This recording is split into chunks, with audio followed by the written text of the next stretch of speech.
Bismillahirrahmanirrahim. Assalamualaikum warahmatullahi wabarakatuh.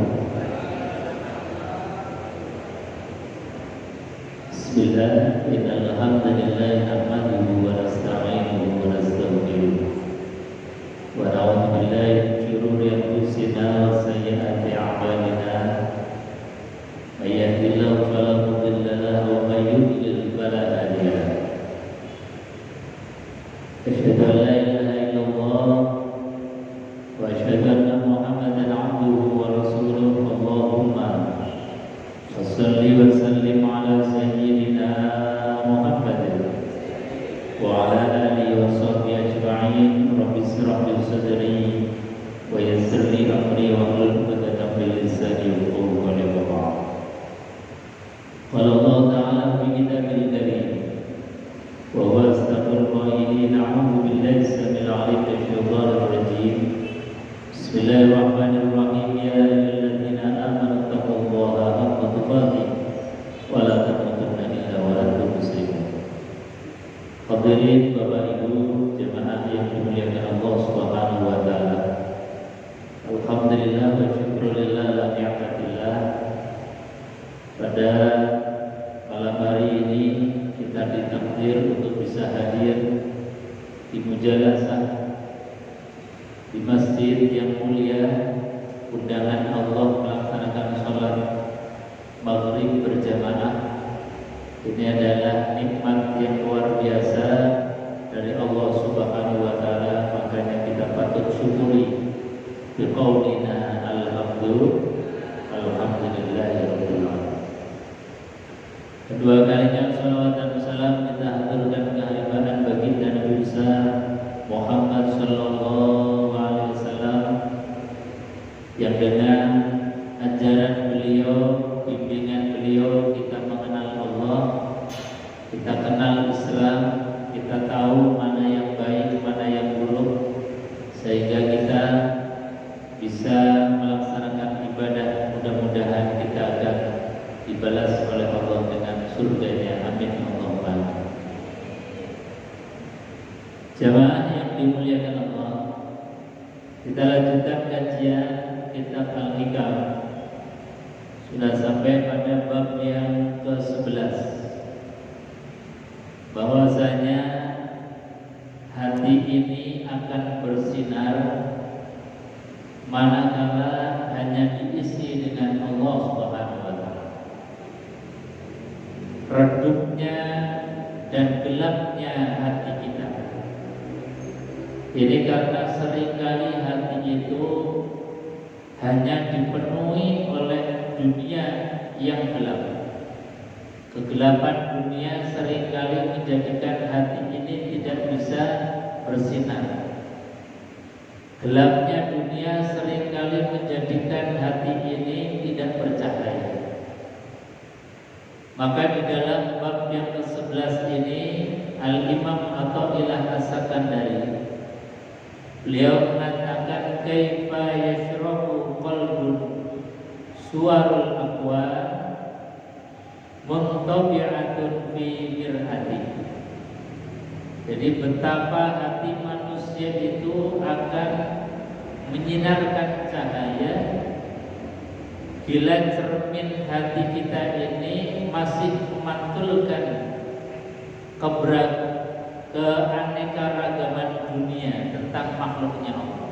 Jadi rasanya nggak mungkin, kata beliau. Bagaimana mungkin hati ini bisa memancarkan cahaya sementara kaca pengilau yang kita gunakan itu masih memantulkan makhluk, masih memantulkan dunia.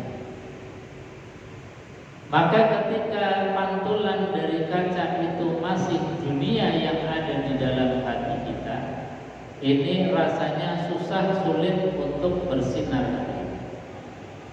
Jamaah yang dimuliakan Allah, bab ini sebelumnya termasuk bab yang berat. Ini kelasnya kelas tinggi. Kalau dalam Ihya Ulumuddin Ini sejatinya makom kita ini belum sampai ke sana. Jadi kalau dalam bahasa Ihya, tingkatan-tingkatan di dalam memperoleh sampai derajat yang disebutkan oleh Al-Imam Athaillah As-Sakandari, ini harus melalui beberapa tahapan. Yang pertama namanya takhalli.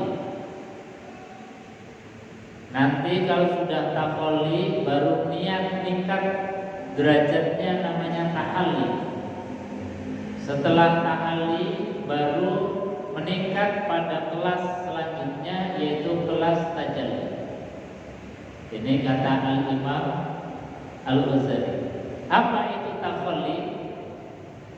Sebelum kita naik ke kelas yang disampaikan oleh Al-Imam Athaillah, takhalli itu artinya kita ini mengosongkan hati dari perkara-perkara yang dosa, yang mengandung kemaksiatan. Nah, kelas dasar ini saja kita masih susah, masih berat. Bagaimana kita mengeliminir kesalahan? Kita ini mengurangi dari dosa, dari maksiat, ataupun kalau sudah kadung berdosa, maksiat, kemudian istighfar dan tobat. Ini kelas ini saja sudah perjuangannya luar biasa. Jadi kelasnya kita kelas istighfar. Ini rasanya kita saja belum mendapatkan nilai yang bagus, apalagi sampai kumlot. Ini rasanya masih jauh. Makanya kelas kita ini harusnya sering-sering dan memperbanyak istighfar kepada Allah Subhanahu wa taala. Sering-sering kita ini bertobat kepada Allah karena dosa yang kita lakukan ternyata tidak pernah berhenti. Kesalahan kita tidak pernah berjarak, ada aja. Dari mulai kebukanya mata itu sudah numpuk dosa. Baru mata itu terbuka, baru ruh kita ini dikembalikan ke jasad, dosa itu sudah mulai numpuk. Numpuknya dosa diantaranya adalah kita diberikan hidup lagi oleh Allah, tapi yang diingat bukan zat yang menghidupkan kita. Tapi coba di era zaman kita baru buka mata yang dicari HP kita, baru dihidupkan lagi oleh Allah, yang dipikirkan langsung dunia. Ini kan sejatinya kalau boleh dibahasakan Allah cemburu, itu sangat-sangat cemburu kepada kita. Wong yo yang menghidupkan lagi Allah, mata kita bisa dibuka, yang membuka mata kita juga Allah. Kita bisa menghirup udara pagi yang segar, itu juga karena Allah. Kita bisa, semuanya itu adalah rahmat dari Allah Subhanahu wa ta'ala. Tapi seringkali zat yang menghidupkan kita, memberikan rezeki kita, memberikan rahmat kepada kita, seringkali kita lupakan. Padahal ajarannya Kanjeng Nabi cukup simpel. Buka mata, kita dibangunkan oleh Allah, cukupkan dengan kalimat Alhamdulillahilladzi ahyana ba'dama amatana wa ilaihil nusyur. Kalau itu yang diingat, kalau itu yang kita ucapkan, insya Allah kita termasuk bagian orang-orang min jumlati syakur, termasuk orang-orang yang ahli terima kasih, ahli bersyukur kepada Allah Subhanahu. Tapi kita untuk mencontoh hal yang remeh mudah saja rasanya masih berat. Jadi bangun tidur mengucapkan Alhamdulillah, itu rasanya juga seringkali lupa. Padahal baginda Rasulullah SAW mengajarkan kalimat yang simpel. Kalau nggak bisa bahasa Arab, ya yang penting alhamdulillah, matur suwun ya Allah, terima kasih ya Allah, engkau telah menghidupkan aku. Nah, ini baru bangun tidur saja sudah numpuk dosa, menjadikan Allah sangat-sangat cemburu kepada kita. Apalagi kemudian setelah kita beraktivitas dalam keseharian, Allah memanggil dengan kerinduannya, hayya 'alas shalah. Seringkali kemudian kita mengundur-undur, kita buat alasan untuk datangnya telat menghadiri panggilan Allah Subhanahu wa taala. Ini sudah tumpukan dosa yang tidak terhingga. Makanya makom kita ini sejatinya adalah makom istighfar. Makom yang harusnya memperbanyak minta maaf, ampunan kepada Allah atas berbagai keteledoran kita di dalam menjalankan ibadah, keteledoran kita terhadap apa yang dimaui oleh Allah Subhanahu. Maka istighfar ini kemudian baginda Rasulullah, meskipun beliau itu maksum dijaga oleh Allah dari khilaf, dari salah, dari maksiat, dari dosa, toh baginda Rasulullah SAW di dalam hadis tidak kurang baginda Rasulullah dalam sehari semalam itu istighfarnya tidak kurang dari 70 kali. Itu Nabi yang maksum, yang steril dari dosa, masih mau istighfar dalam sehari tidak kurang dari 70 kali. Tapi kita istighfarnya, kita habis sholat saja paling istighfar berapa kali? Paling 3 kali. Astagfirullahaladzim alladzi la ilaha illa huwal hayyul qayyum wa atubu ilaih. Paling mencukupkan 3 kali. 5 kali sholat wajib, 5 kali 3, paling 15 kali kita istighfar. Padahal kanjeng Nabi 70 kali di dalam sehari itu minimalnya, tidak kurang dari 70.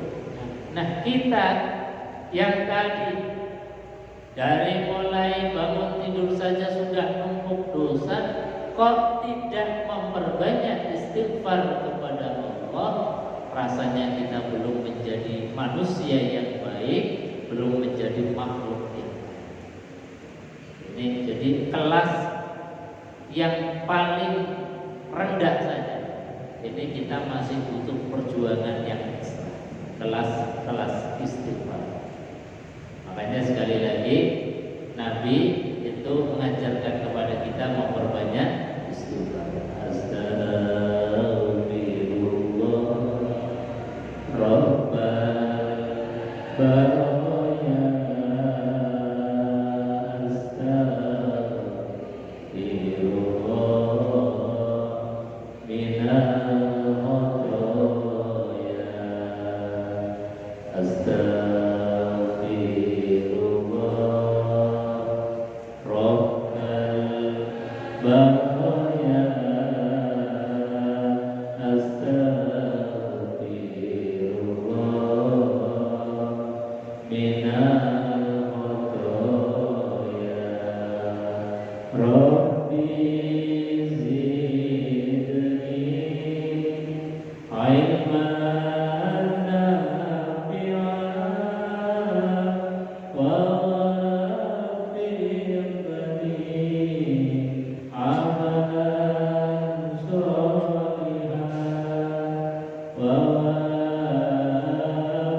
makom kita. Makom yang rendah saja masih butuh ekstra perjuangan, butuh ilmu yang banyak, butuh kita istiqomah di dalam terus-menerus memperbanyak istighfar.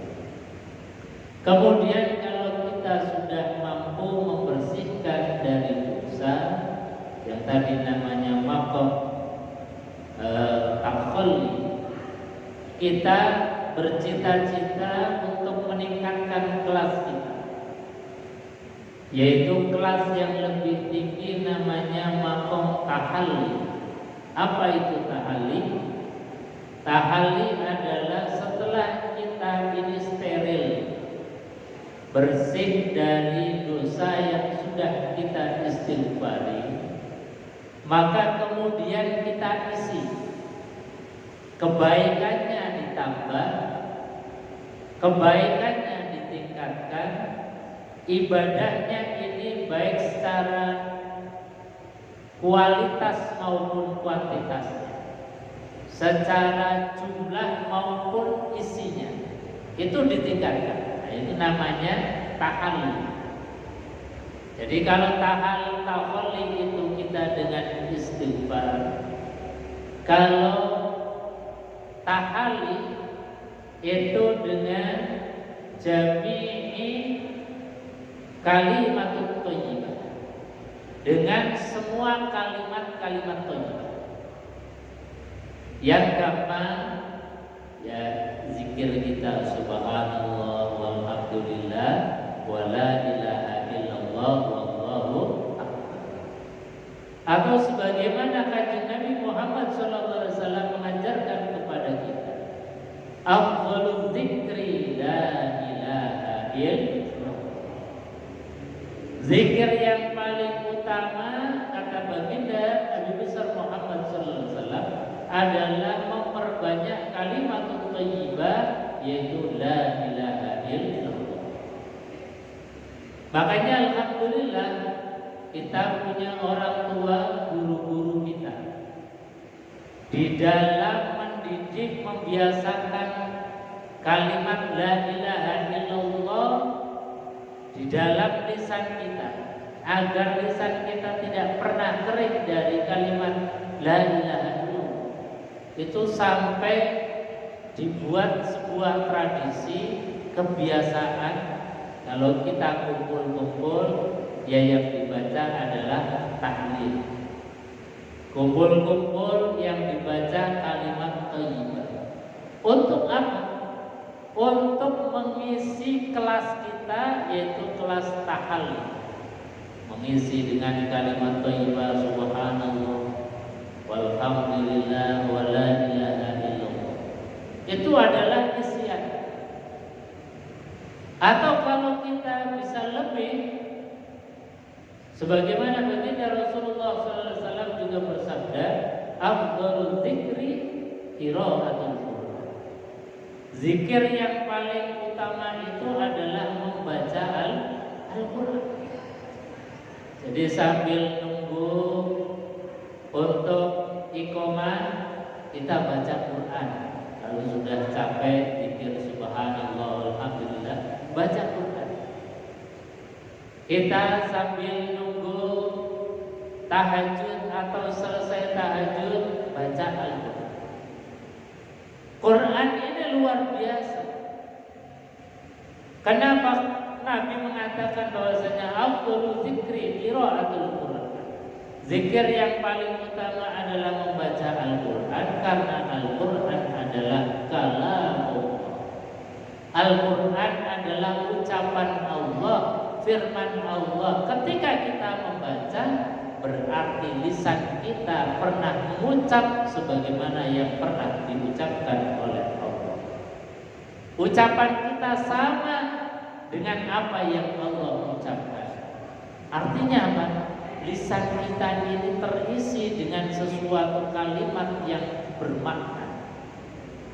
Jangan kita punya lisan, tapi lisannya itu untuk ngomong yang kalimat-kalimatnya itu belas gak ada maknanya. Makanya disinggung oleh Quran, Kita diberikan oleh Allah 24 jam. Yang 24 jam itu kalimat yang terucap di lisan kita itu ribuan kosakata, bahkan mungkin jutaan kata yang keluar dari lisan kita. Tapi jutaan kalimat yang terucap dari lisan kita itu disifati oleh Allah Subhanahu wa taala kaburat kalimatan takhruju min afwahihim yaquluna illa kadzaba. Jadi kalau kita biasa baca surat Al-Kahfi setiap malam Jumat ada ayat ini sebetulnya menyindir kita. Kita dikasih mulut, tapi mulut kita ketika berucap, ucapannya gak ada maknanya belas kata Allah. Kalimatan takhruju min afwahihim. Ada kalimat yang adanya itu kadung sudah diucapkan oleh kita, tapi gak ada maknanya belas. Contoh, ada kalimat yang tidak ada maknanya, tapi kalimatnya ada karena sudah kadung diucapkan.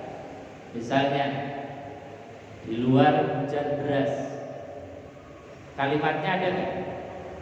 Ada, karena sudah saya ucapkan. Tapi faktanya hujan atau terang? Faktanya terang. Artinya apa? Ada kalimat yang kalimat itu ada karena sudah diucapkan, tapi tidak merujuk kepada makna yang hakiki. Dan itu kalimat yang tiap hari kita ucapkan itu sejatinya nggak ada hakikatnya sama sekali. Kita mengatakan bahwasanya presiden hebat, itu kan nggak ada hakikatnya sama sekali. Hebatnya gimana? Kalau nggak makan juga lemes, kalau nggak minum juga haus. Artinya apa? Kalimat hebat yang kita sematkan kepada presiden itu sejatinya kalimat yang nggak ada hakikatnya sama sekali. Nah, itu yang disifati oleh Quran, kaburat kalimatan takhruju min afwahihim. Sungguh sangat jelek sekali ada kalimat yang itu ada karena sudah kadung diucapkan, tapi tidak merujuk kepada makna yang hakiki. Kaburat kalimatan takhruju min afwahihim yaquluna illa kadziban. Tidaklah sesuatu yang diucapkan kecuali hanya kebohongan belaka. Maka supaya kalimat yang terucap oleh kita ini bermakna, ucapkanlah dan perbanyak kalimatut thayyibah, kalimat yang baik. Subhanallah, artinya maha suci Allah. Betul-betul Allah itu terhindar dari sifat-sifat yang nuksan, sifat-sifat yang nakis, sifat-sifat yang kurang. Gak ada kurangnya sama sekali Allah Subhanahu wa ta'ala. Itu maknanya subhanallah. Walhamdulillah, kita mengucapkan kalimat alhamdulillah karena memang hanya Allah yang pantas kita puji. Tidak ada yang lain. Meskipun dalam hakikatnya kita kadang-kadang memuji sesama. Suami kadang memuji istri, istri kadang memuji suami, orang tua kadang memuji anak, anak kadang memuji orang tua, kita kadang memuji orang lain. Tapi ketika kita memuji orang atau dipuji orang, jangan lupa bahwasanya ketika kita dipuji itu sejatinya hak pujian bukan milik kita, tetapi hak pujian adalah milik Allah Subhanahu wa ta'ala. Maka ketika kita dipuji oleh orang, jangan kemudian lantas bangga kemudian berhenti dari pujian itu. Maka kewajiban kita adalah mengembalikan pujian itu kepada zat yang maha memiliki pujian, yaitu Allah Subhanahu wa ta'ala. Maka adab dan etikanya kita ketika kita dipuji, maka harus kita mengucapkan alhamdulillah.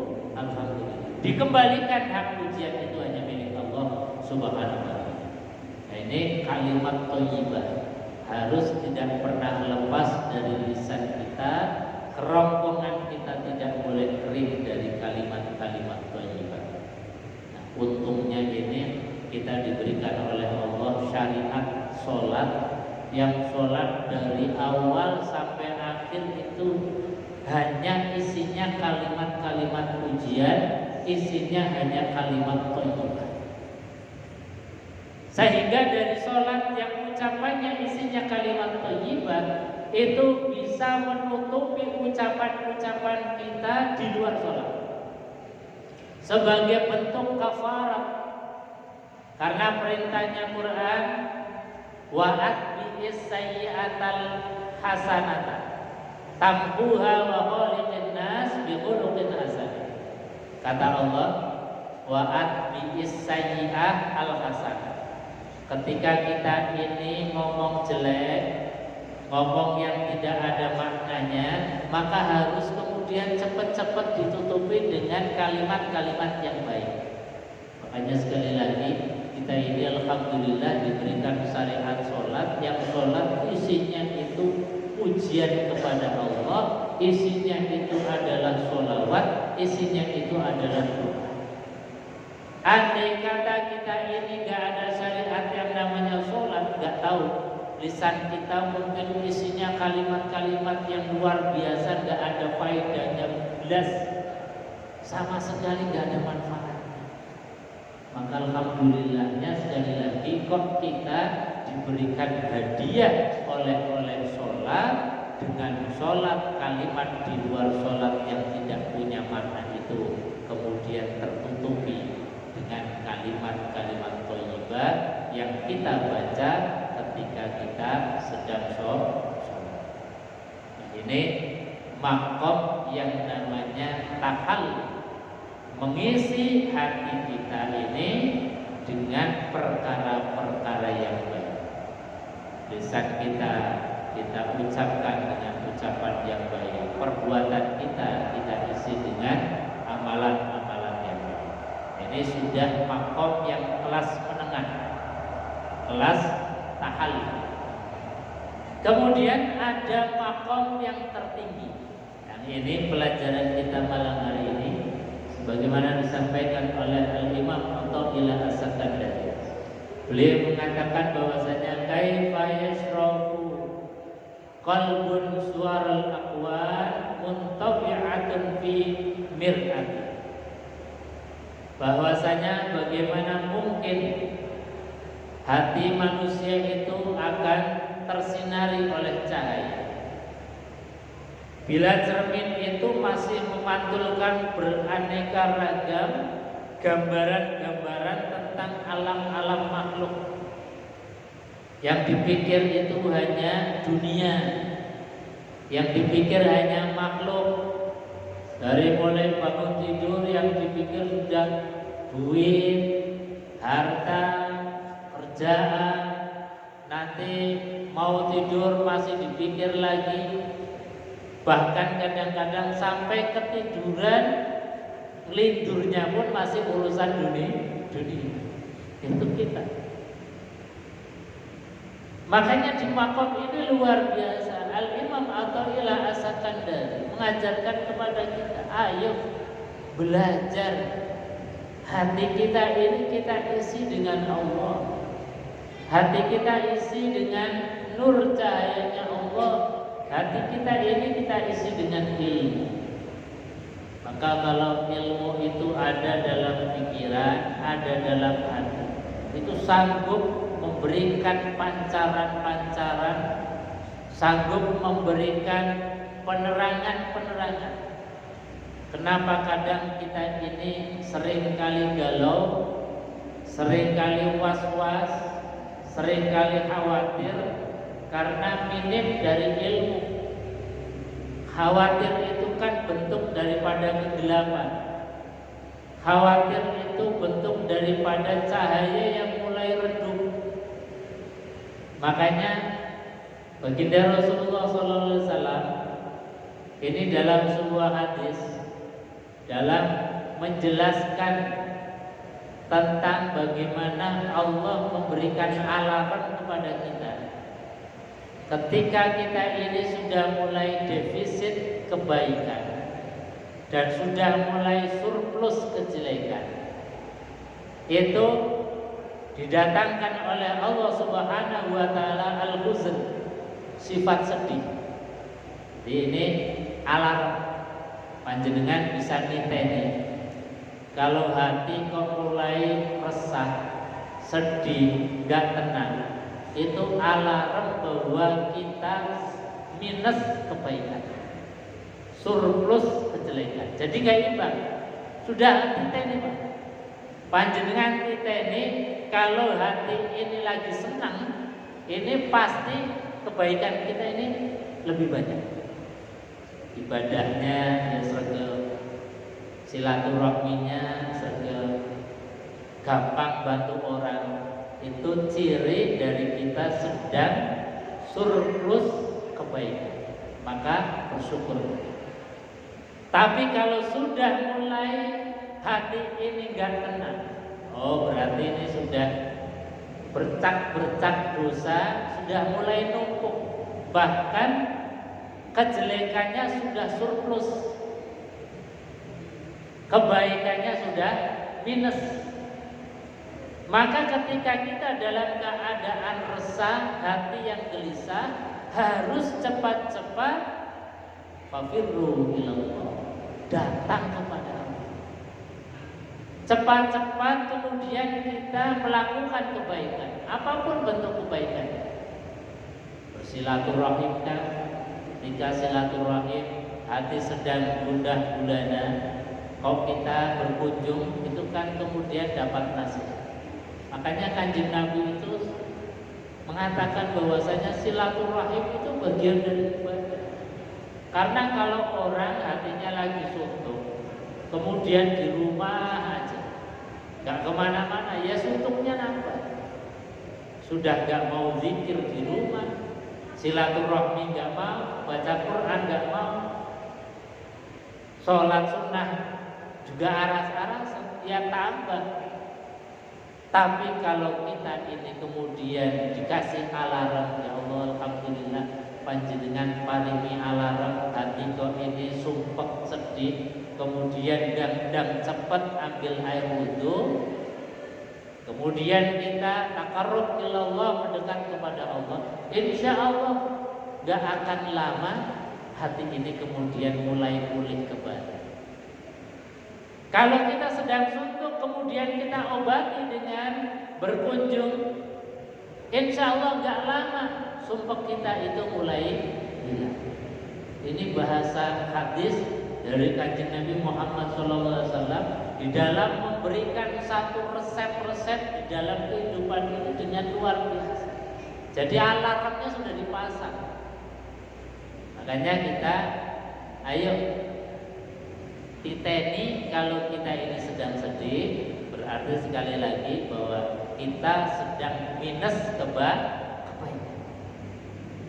Kita sedang surplus dosa kejelekan. Maka kata Al-Quran, wa'at bi'is-sayyi'atal hasanah, harus diikuti, harus cepat-cepat ditutup kejelekan itu dengan al-hasanah atau hasanatan, dengan kebaikan.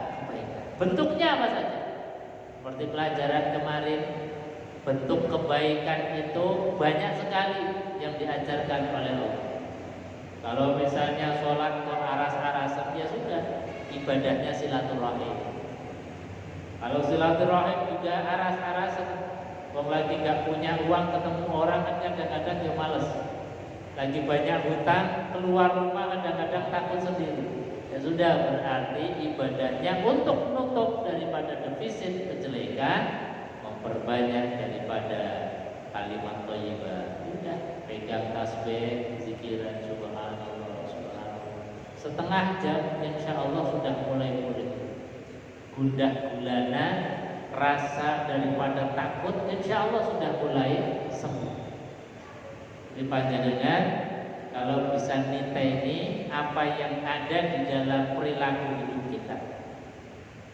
Bagaimana Al-Imam Al-Ghazali mengatakan bahwasanya man arafa nafsah faqad arafa rabbah.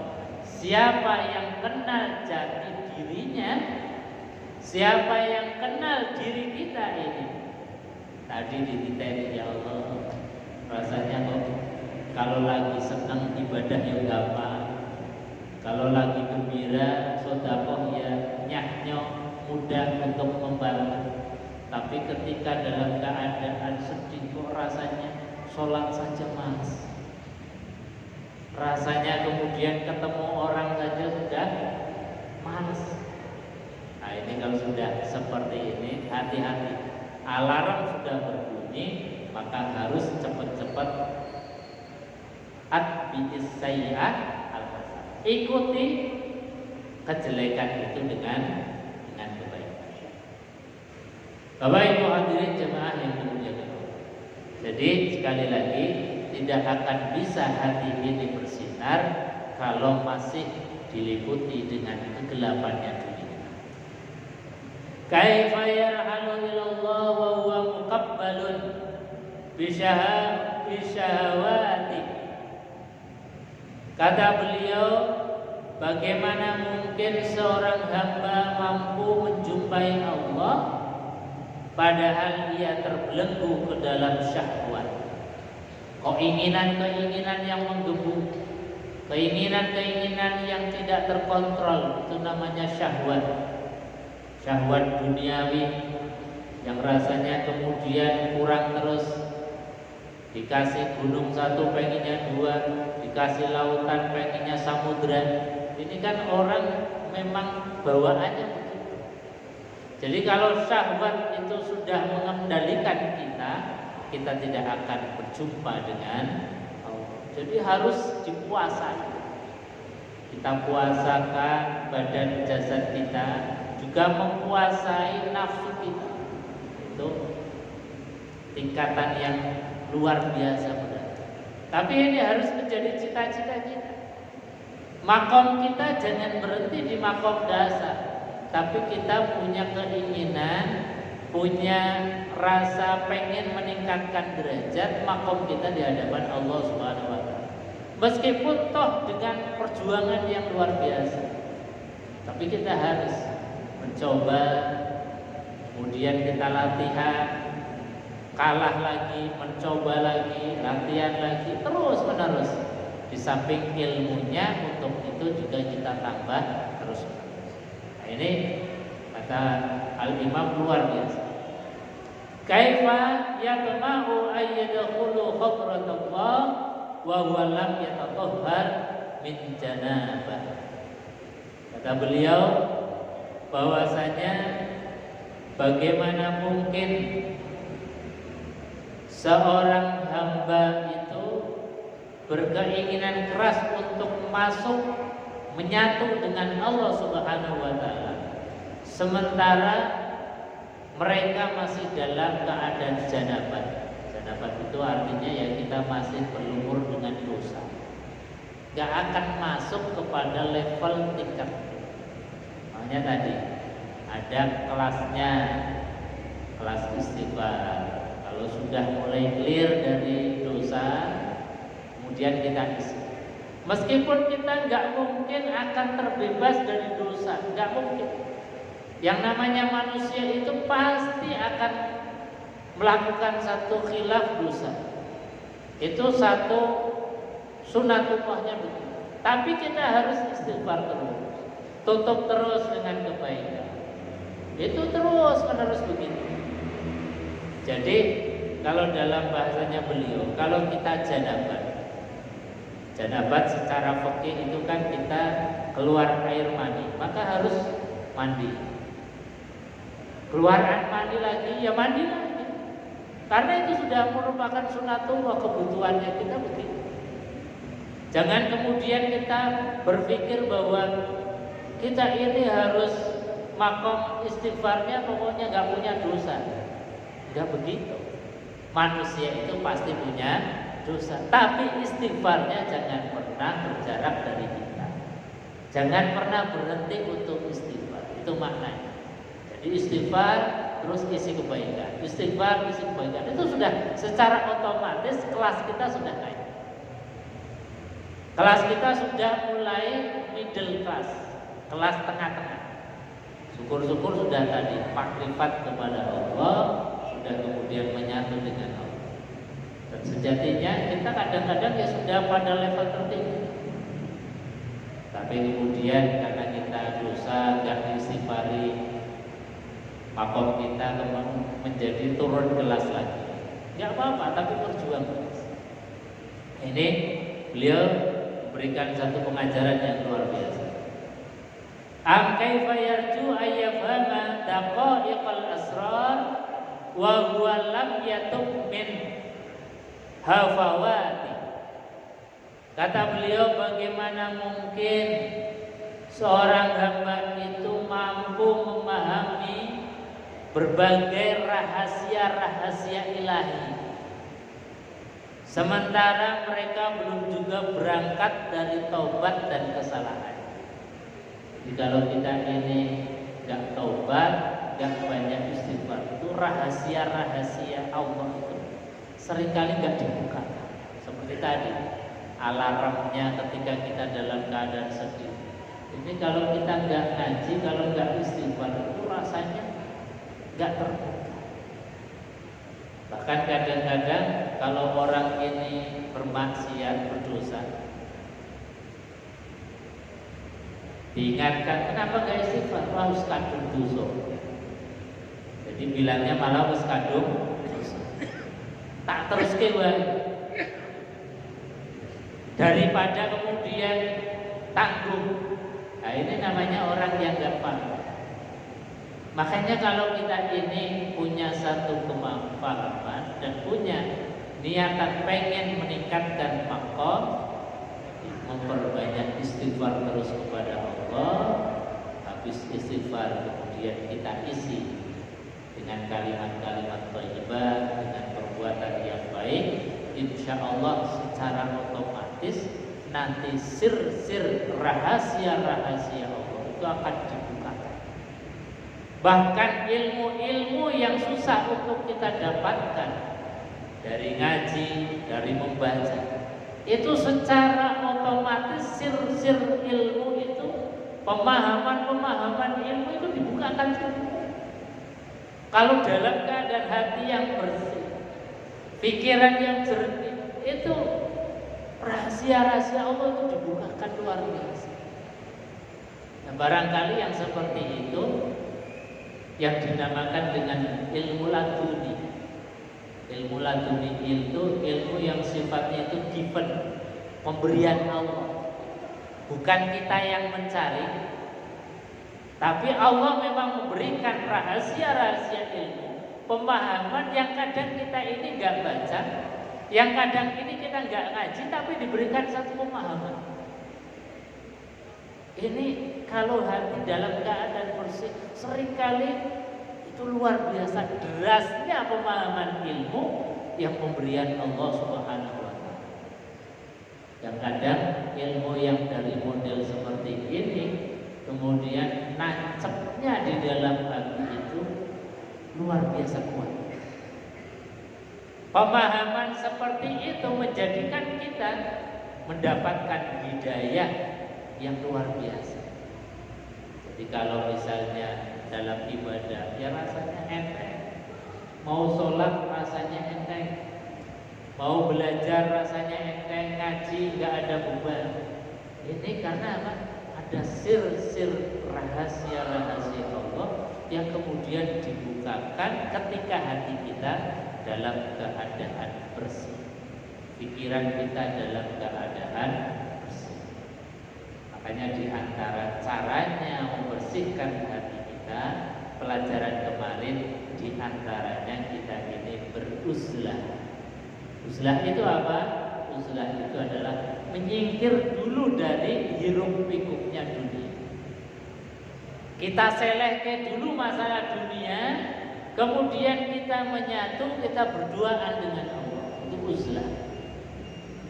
Makanya kalau kita ini terbiasa dengan uzlah, ini insya Allah sir-sir rahasia Allah semakin banyak akan diberikan kepada kita. Amin. Allahumma amin. Kita tutup majelis ini dengan doa kafarat. Bismillahirrahmanirrahim. Subhanallah wa bihamdika